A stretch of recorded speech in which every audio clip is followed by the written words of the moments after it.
एवढा चांगला उत्स्फूर्त प्रतिसाद दिल्याबद्दल सगळ्यांचे टोकियो मराठी मंडळातर्फे मनपूर्वक आभार। आपले आजचे sponsor CMS challenging on next gen IT Rahul Bapat यांचे आभार। आज हॉलवरती आपल्याला जी जेवणाची आणि वडा सँडविच याची सोय ज्यांनी केली होती, स्वागत रेस्टॉरंटचे सुनील कुलकर्णी, त्यांचे आम्ही आभार मानतो।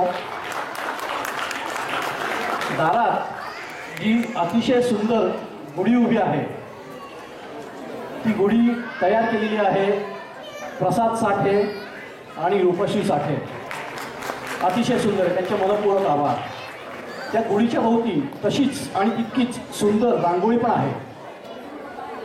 शिल्पा चौथवे यांचं इतकी सुंदर रांगोळी काढण्याबद्दल मनपूर्वक आभार।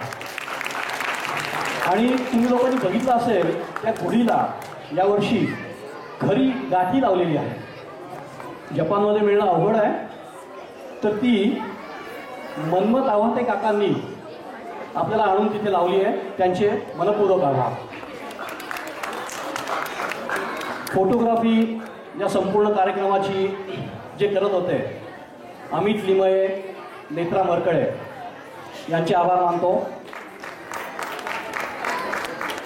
एकेकाचे आभार मानत बसलो तर लिस्ट खूपच मोठी आहे आज, त्यामुळे आजच्या कार्यक्रमासाठी गेले 2 महिने जे समन्वयक यांनी अपार कष्ट घेतलेले आहेत, त्यांचे आभार मानणं खरी तर औपचारिकता होईल, याची पूर्ण कल्पना आहे। परंतु तरी टोकियो मराठी मंडळाच्या कार्यकारी समितीतर्फे त्या सर्वांचे मनपूर्वक धन्यवाद, मनपूर्वक आभार। तुमचा लोभ मंडळावर असाच ठेवा, इथून पुढेही असेच चांगले चांगले कार्यक्रम सादर करत राहा।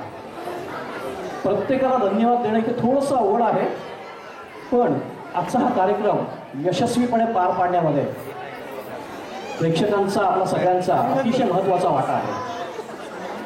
तुमचा सर्वांचा प्रतिसाद असाच मिळत राहो, मंडळाचे कार्यक्रम असेच होत राहोत। सगळ्यांचे पुन्हा एकदा टोकियो मराठी मंडळातर्फे मनपूर्वक आभार मानून आजचा कार्यक्रम इथे संपवत आहोत।